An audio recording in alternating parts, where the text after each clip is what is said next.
Hello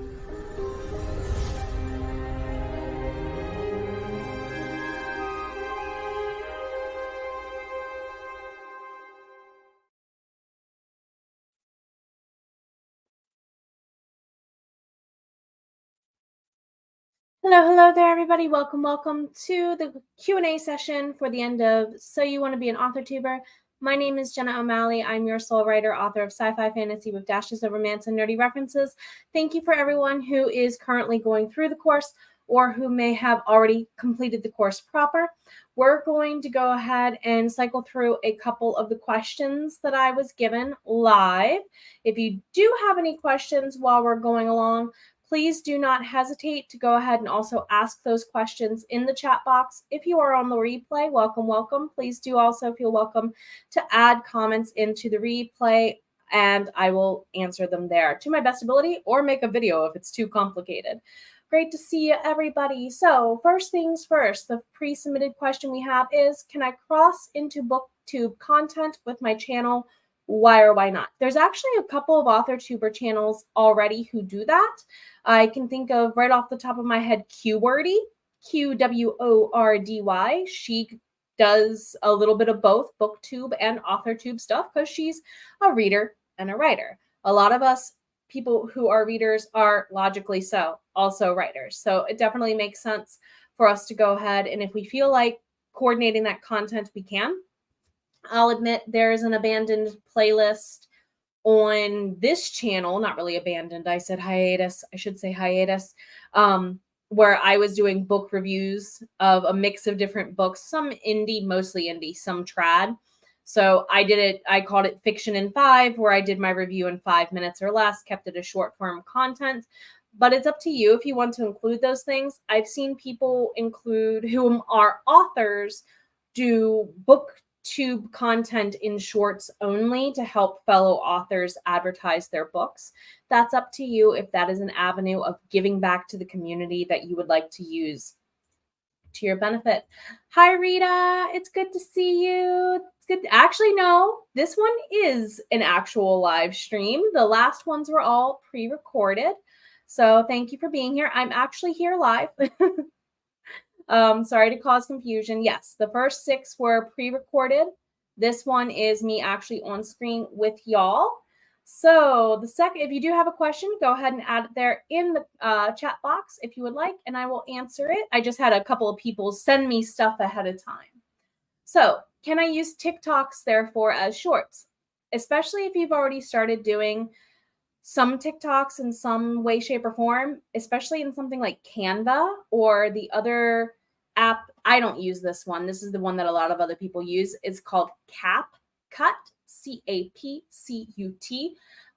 I assume you can just transport it over. I know a lot of people, from what I just see following different channels, they'll put it on either TikTok or YouTube first, and then sometimes they'll transfer it out to Instagram, so that way they can share it on Instagram through their Meta platform type things. So again, that's purely up to you if you like that short form content. Hello, Cheesecake Man. It's really good to see you. Thank you for being here. So yes, if you wanted to use your TikToks as shorts, you're 3,000% more than welcome to go ahead and do so. Again, it kind of depends on what you intend to do with them. I do see some booktubers share their content back and forth between the TikTok and the YouTube. This is also genre dependent. Some genres, sci-fi fantasy, are doing really, really good on TikTok, romantasy especially. I don't know if that is so true for all genres. Like, I know children's books are a little different because children are often the ones going, mom, dad, buy me something. But they might not also be the people on the actual YouTubes looking at the stuff. Mom and dad might be. So you might have to curate your audience to determine, depending on the age of your audience, who has the purchasing power and who your advert should appeal to, mom and dad or the kids. Take that. I think that's true in any advertising, though. Rita has a really good question. Do you need StreamYard or whatever to host online writing sprints or even a video to share to the YouTube channel? There is a way to do it old school through the YouTube channel proper, it's very janky. And I only say that, no offense, YouTube, because it is not browser based. Essentially, if you use internet connection, your stream goes down automatically right away. If you're using something even free like OBS StreamYard, which is an app you download, not StreamYard, goodness, Streamlabs. I'm sorry for confusing brands. That would be OBS Streamlabs. This is the one that I knew when I first got started because a lot of my gaming friends were using it. I think, I could be wrong, I think Rachel Adams is maybe using Streamlabs, and I could be wrong, but I think Tracy, the revised writer, used to use Streamlabs. I don't know if they still are. StreamYard is the one that most people use. Ream, is it Ream? I could be wrong. There's another one that begins with an R. I apologize for forgetting the name because I'm thinking about Ream Stories, and that's not right. Restream, that's it. Restream. They believe it's restream.io. I think Kay Parquet of Heart Readings uses Restream at this time. That's another solid option. If you are a Mac user, and I know those of you who are in the chat have seen Rhiannon Futch's streams because she uses Ecamm. That is Mac only, though, whereas Restream and StreamYard are browser-based for Mac or Windows. I personally am using StreamYard. It's the same thing I say about Canva. There's two things that are definitely the wisest investment for me in my business, and that's StreamYard and Canva subscriptions. They're about 15 to 20 every month. So I understand where if you're like, I don't want the pro versions, what do I do? Well, StreamYard even does have a free version. It requires you on their free version. I assume the others may have a free. I don't know. I can only say about the one I know, which is StreamYard. The Powered by StreamYard logo becomes optional whenever you pay for the premium. But if you use their free, they give you some limited what you can do with the background. I used the freebie StreamYard probably for the first 6 months I did writing sprints, Rita. I'm going to be really honest. If you were around for my early days of writing sprints, I was using StreamYard free and had zero issue. Yeah. I would definitely consider looking into StreamYard for free, especially if you're familiar with Canva, because I think they play really well together as far as what I make in Canva, downloads and uploads without issue into StreamYard right away. So if you're looking for the freebie stuff, I highly recommend do a combination of using Canva to make and edit pre-recorded stuff, like I did for the first 6 classes, and then using StreamYard for the live streaming, or because you can use StreamYard to live stream pre-recorded stuff too, like I did, or you can put it right in your video tab for YouTube. Those are definite options. A year from March. Yes. My first 6 months of that would have been slightly before. So you saw the beginning of my first. If you were back that far when I first joined Heart Readings, then I was about 3 months into it and still using freebie StreamYard back then. So it can still look really good. Just they limit you a little bit on what you can do. Most apps do that, right? Good questions. Keep them coming, my friends. So do you have to use a webcam in addition to the one that comes with your laptop? There's 2 schools of thought on this. You're welcome to if you're a techie person and you would like a better picture quality. That is part of the reason why I did it. Most built in, not all, depends on if you're on a laptop or a mobile device.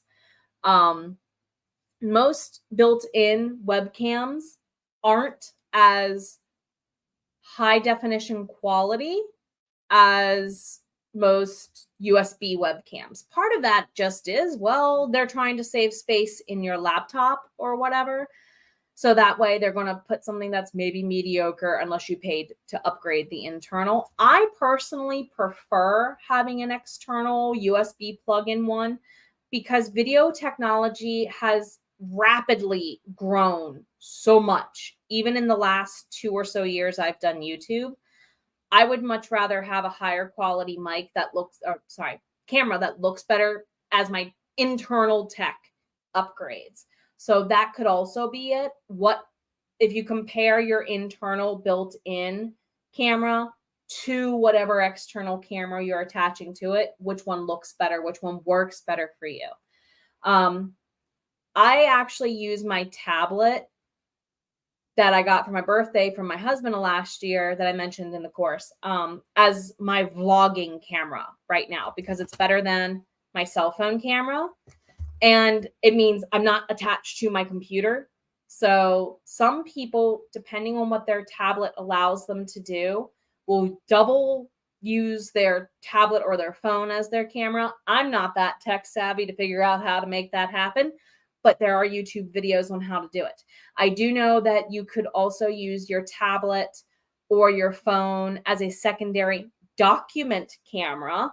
I've done that before for my students, where literally they would have a face view here and I would have my phone looking over me as I'm annotating with them. That's one of those things that StreamYard would charge you more for. I'm on a tier now, even that doesn't include that. That's the next tier up from where I'm paying now, even. And it's totally worth it because I've considered paying it just so y'all could have kitty cat cam under my desk. So it depends. What do you want to do? What do you have funding to do? What do you like techie stuff?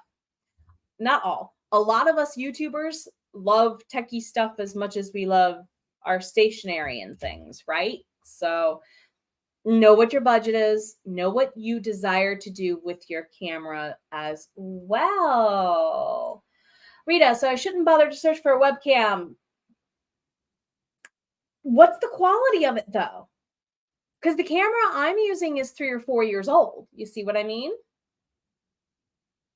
And in my opinion, I look pretty good right now, but that could be the camera doing the work. You see what I mean?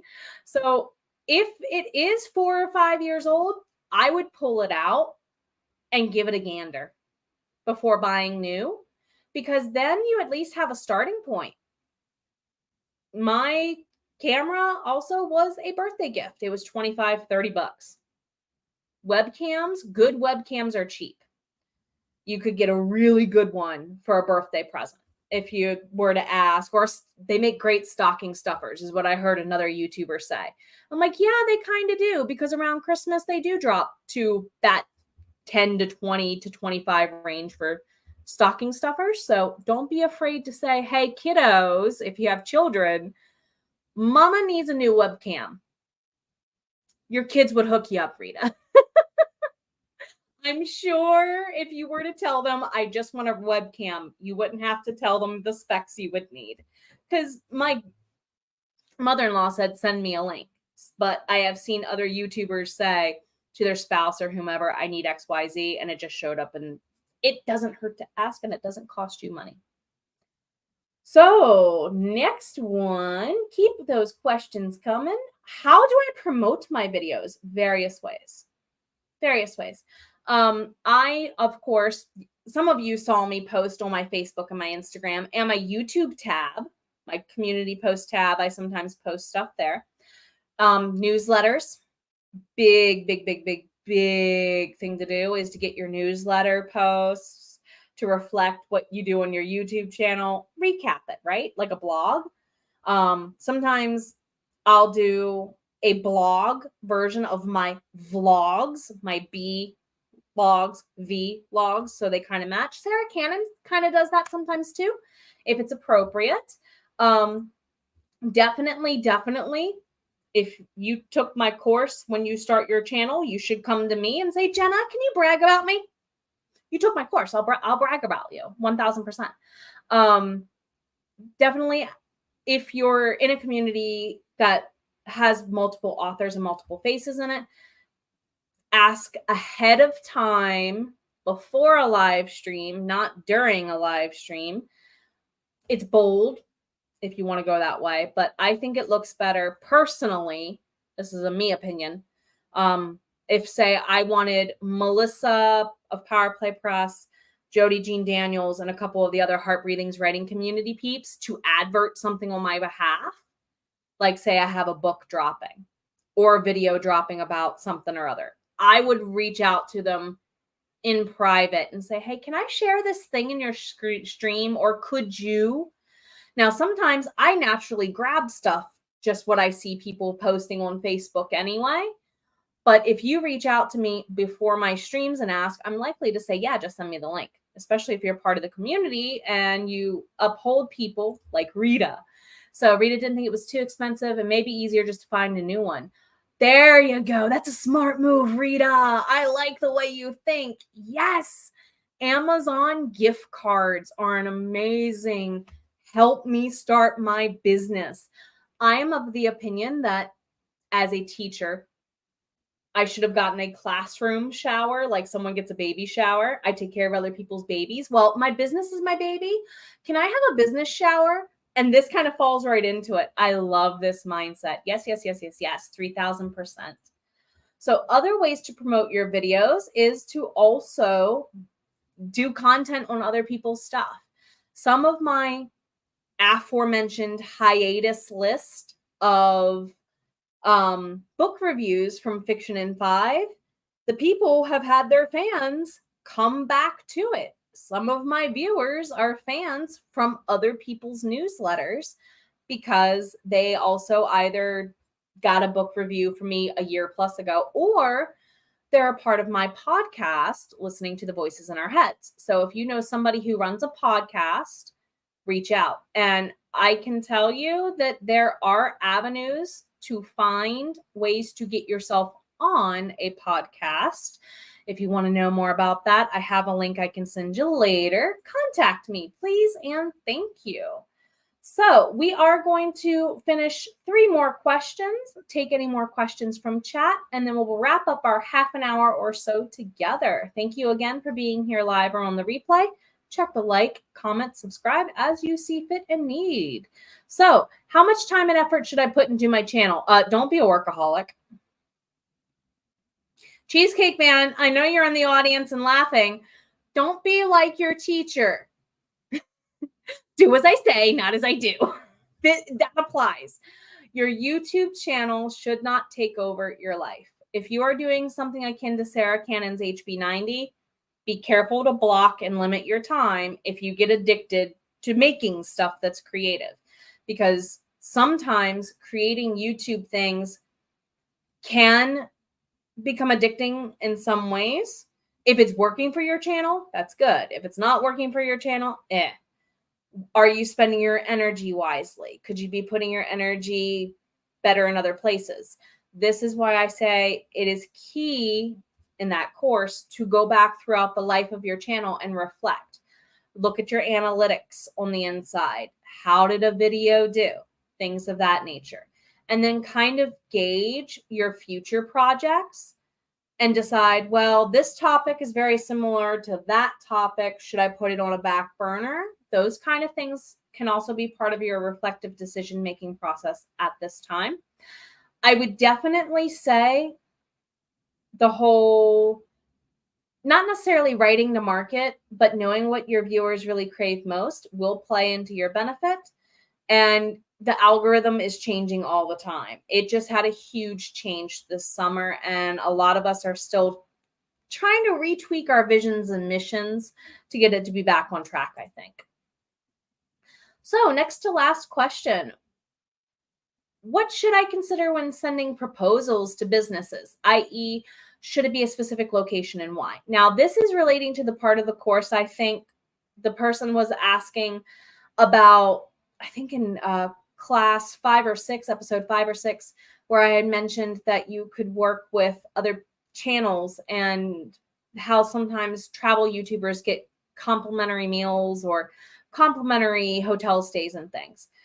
You could totally reach out to a business that may, like one of the things I am trying to actively do is get a hotel I work with where I'll do like a walkthrough of the hotel and do my own designed writing retreat weekend alone, but also travel, make it like a travel vlog kind of, because I'm trying to incorporate our love of travel into the life end of my vlogs for a while. So think about what businesses you connect with in relation to your mission and your vision, or even for me, my genre. There are a couple of locations down around where we live that have a very European-esque feel to them, and my books are located in Europe. Of course, I would want to go stay there for a writing retreat and advertise the travel little for inspo and stuff like that. I see a couple of writers who have taken to that more I'm a traveling writer-esque, and if you would like to capture such things, you would just be a matter of emailing the marketing team at those businesses to see what their likelihood to work with you would be. Rita, wondering what vision, mission, how important is that? It changes. In my opinion, all businesses need a vision and a mission to guide them. That's why I went that route, because for many people, YouTube is either a big focus of their business, as in, it's the majority of their business, or it's a large sector for driving business growth. So therefore, I should say, maybe your business mission and vision could be the same as your YouTube channel. They might be different. Mine kind of overlap because my business focuses on literally not only me telling my own stories, but also helping others to learn to tell theirs. So that kind of went naturally into my YouTube channel a little bit. You have a wish list for content ideas, but you have yet to write the missions. So you need one vision, one mission, and then kind of like most of your content ideas support it. So if you think of a card pyramid, if you're building a house of cards, literally that bottom foundation of the pyramid could be your vision and mission statement. And then you have all these little different subsections of different parts of the pyramid building off of it that relate back to. So for me, most of what I do that isn't lifestyle stuff on this channel feeds back into helping other writers as part of my business mission. And tis okay, my friend. Tis okay. It's been an off day for a lot of us, I've heard. And that's okay. You do you. You rock it out. So final question, and we'll start pre-given to me question. Final chat questions would be asked for after this one, and we'll wind down. Will there be future how-to videos on this and other topics? So I have a vlog coming out on Thursday announcing something that may or may not cause a slight delay in future courses. We shall see. With Soul Bard Academy and Soul Bard workshops. I do have a lot more Soul Bard workshops for the kind of one-off coming up with Preptober on the horizon. So we'll do more writerly things with the Soul Bard workshops between now and then. Once we find a new home and get moved, I definitely hope to have part 2 of Soul Bard Academy for the research methods course out, and or a new 100 level course. I also hope to be working on a part 2 of this so I could actually show people how I build my individual streams using the apps that I use. So those will take me a little bit of time, but our focus right now is home finding all of a sudden out of nowhere, unfortunately. Cheesecake Man, about 2 minutes behind, but this is going back to Rita's question. Ooh. Thank you for bringing this back in. Hi, Felicia. Good to see you. Good to see you. Yes, I did mention in the course self-pub with Andy, and Dal Cecil Runo. They both have avatar or faceless YouTube channels. Now, mind you, this comes with a caveat, and I'm only saying this because we have somebody named Cortef, who is a VTubing Twitch gamer that uses an avatar. Some avatars require graphic design skill. Now, mind you, if you have the graphic design skill to build that, or the money to pay someone to do it for you. Cool on you. But if you are like me and that is a limitation, you have other options. I do know a couple of YouTubers who this is their avatar. For those of you who don't know what I just did, I just turned off my camera and all you see is a really lovely picture my husband took of me as my author photo on the screen with a pulsing bubble indicating that there is a voice going for those audiences who are hearing impaired but need a visual cue that there's some sort of music going or sound going. I do not have any shame in doing this. I do this during my live stream sprints. Yes, that's the other person I was thinking of. RC Scott always pops into like Sako Toomey's sprints. RC, if your metal self is listening, we need to get together and chat. Anyway, about metal stuff and writing and stuff. But yes, RC Scott is another one that does this. I want to say Aphrodite Lee. She's one of the goddesses of writing, who hangs out with Danette Tillery and a couple of others. So yeah, definitely good options. Yeah, you don't have to show your face. And there have even been days where I've left my camera off an entire live stream because I was sick or because it wasn't working. And no one cared. I think Rita was in a couple of those with me. Lisa from Little Forest Homes would do that on occasion if she was, I'm congested kind of level sick.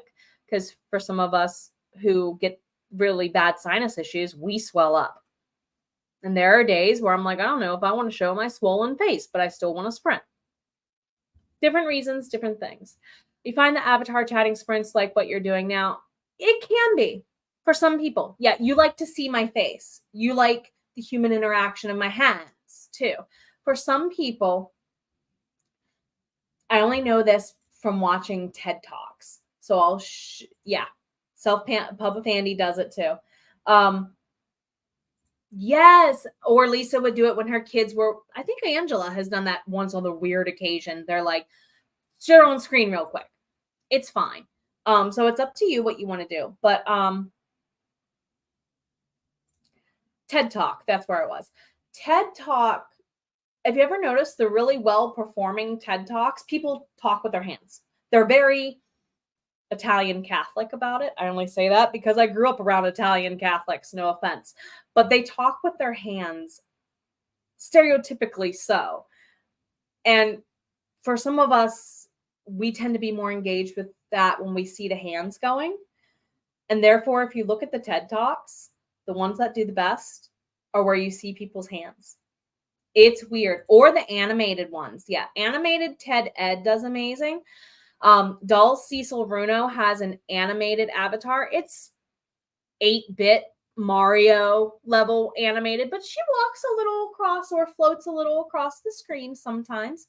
VTubers like my friend Cortef, I think that's how he spells it. He's over on Twitch. He has a full-on like moving head. It looks like a Medusa-like creature that's male because he's male. And the snakes will actually move a little. So if he moves side to side, his camera tracking will translate to the head moving side to side. You see that more on Twitch. However, as more people keep exchanging themselves between Twitch and YouTube in different genres, you might see VTubing show up here in AuthorTube more so. I wouldn't be shocked. I wouldn't be shocked.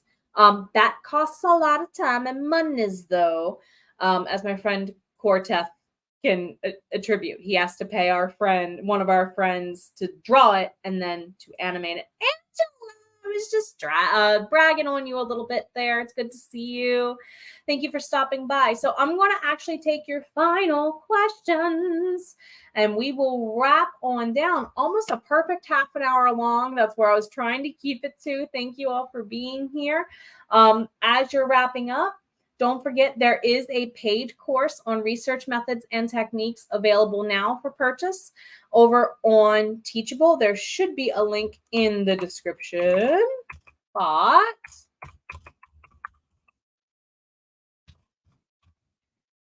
I can also drop one, of course, if my Microsoft Word would go just about this much faster. There we go, Word. There we go. So if you would like to go ahead and check out that final course, not final course, the paid course that's available, it would be there. And thank you all for being here. I'm going to assume, unless you're clickety-clacketing really fast, there aren't any other questions. If I do miss your questions, I will come back on the comment section and try and get them. So if you were not able to attend with us live, please do feel welcome to go ahead and check out any other of the courses. And I hope to see you all, if not with my pre-recorded vlog on Thursday, then live this weekend for some writing sprints. Above all, ooh,